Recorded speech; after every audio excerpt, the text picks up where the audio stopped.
Et ben, plutôt très convivial. Moi, je me suis sentie plutôt à l'aise.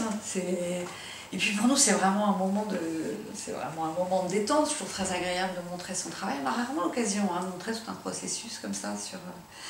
Donc moi, j'aimerais le faire plus souvent, même à l'intérieur de l'entreprise. Ça me plairait bien, raconter la petite histoire. Le développement de produits, c'est un peu comme... c'est très humain, quoi, finalement. Il y a des tas d'anecdotes, tout ça.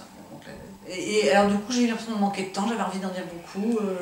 Ça se précipite un peu à la fin. J'aurais pu tenir 2 heures. Voilà. Et puis, qu'est-ce qu'on va en faire? Déjà, en interne, c'est vachement important, parce que ça porte le design, d'avoir des prix. C'est pas moi, c'est toute l'équipe. C'est un travail collaboratif, évidemment.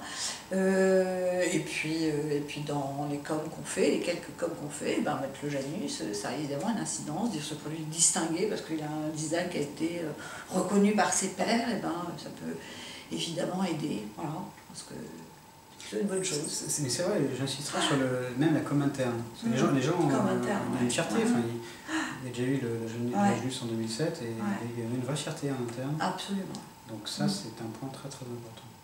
Ensuite, sur la séance, alors, je dirais les gens intéressés.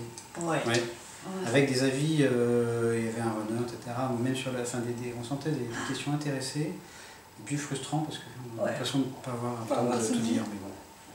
On peut recommencer si vous voulez. Ça nous encourage aussi à continuer en fait, à rester dans cette démarche design pour des produits médicaux qui sont quand même un peu hard à porter et ça c'est toujours plus agréable. C'est la jeunesse qui parle.